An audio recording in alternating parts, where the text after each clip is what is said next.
A question lingers persistently. Did former President Donald Trump and Israel harbor plans to attack Iran for the sake of land, money, or oil? This query is not just a matter of speculation, but a complex intersection of historical rivalries, strategic interests, and political maneuvering. To unravel this, we must first delve into the rich tapestry of the region's history. The relationship between the United States and Iran has long been fraught with tension. Since the Iranian Revolution of 1979, which saw the overthrow of the American-backed Shah, Iran has been at odds with U.S. interests in the region. The hostage crisis that followed the revolution set a precedent of animosity, leading to decades of diplomatic estrangement and conflict. Amidst this backdrop, Israel stands as a key U.S. ally in the Middle East. The bond between the United States and Israel is often seen as one rooted in mutual security interests, particularly concerning Iran. For Israel, Iran's nuclear ambitions are perceived as an existential threat. This fear is compounded by Iran's support for groups like Hezbollah and Hamas, which are in direct opposition to Israeli interests. Thus, a potential military confrontation with Iran could ostensibly be linked to neutralizing these threats. However, the motivations extend beyond mere security concerns. The Middle East is a region rich in resources, particularly oil.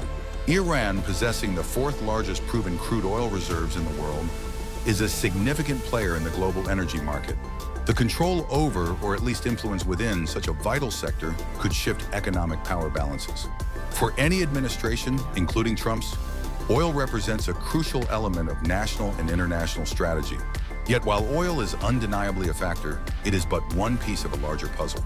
During Trump's presidency, the decision to withdraw from the Iran nuclear deal in 2018 marked a turning point. The Joint Comprehensive Plan of Action, JCPOA, had been brokered under the Obama administration with the intent of curbing Iran's nuclear program. Trump's withdrawal, coupled with the re-imposition of stringent sanctions, was justified under the premise that the deal was insufficient in preventing Iran from developing nuclear weapons. However, critics argue that this move was also influenced by economic incentives, aiming to weaken Iran's economy to the benefit of American and allied interests. In parallel, the Trump administration fostered closer ties with Saudi Arabia and the UAE, both of which view Iran as a regional nemesis.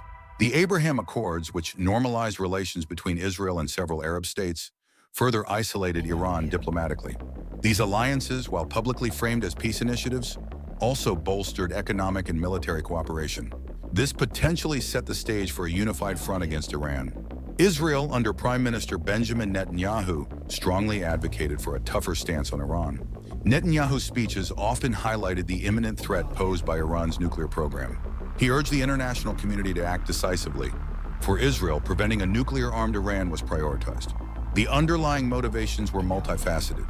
A weakened Iran could mean enhanced regional dominance for Israel. This dominance is not just militarily, but economically. Trade routes and regional partnerships could thrive in a more stable environment. It's also pertinent to consider the broader strategic landscape. The Middle East is a checkerboard of shifting allegiances and historical grievances.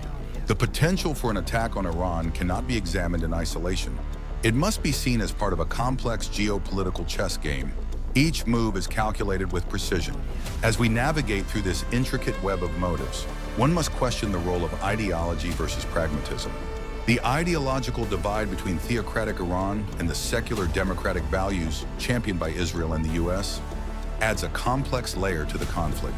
Yet in international relations, ideology often intertwines with pragmatic considerations. This includes securing the question of why former President Donald Trump and Israel took aggressive stances against Iran is one that intertwines motivations of power, security, and regional dominance. Is it primarily a quest for control over Iran's rich oil reserves? Or is it a strategic maneuver to liberate the Iranian people from their own government? To understand this, we must delve into the historical, political, and economic factors that shape these nations' actions. The roots of hostility between the United States and Iran can be traced back to the 1979 Iranian Revolution.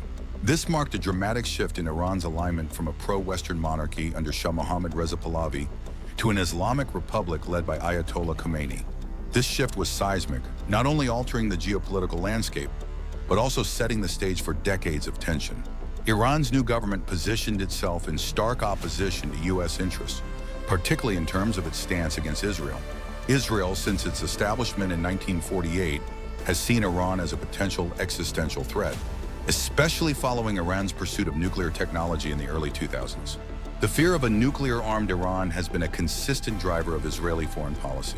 Israeli leaders have repeatedly stated that they would take whatever measures necessary to prevent Iran from obtaining nuclear weapons, believing that a nuclear Iran could significantly alter the balance of power in the region.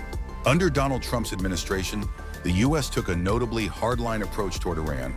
In 2018, Trump withdrew from the Joint Comprehensive Plan of Action, JCPOA, commonly known as the Iran nuclear deal, which had been negotiated under President Barack Obama. Trump argued that the deal was insufficient in curbing Iran's nuclear ambitions and did not address Iran's ballistic missile program or its support for militant groups in the region. The withdrawal from the JCPOA was accompanied by the reimposition of stringent economic sanctions on Iran, aimed at crippling its economy and forcing its government to negotiate a new deal. Critics of the Trump administration's approach suggest that the motivations behind these actions were not solely about nuclear non-proliferation. The Middle East's vast oil reserves have long been a focal point of international interest and intervention. Iran, possessing the fourth largest proven oil reserves in the world, is a significant player in the global oil market.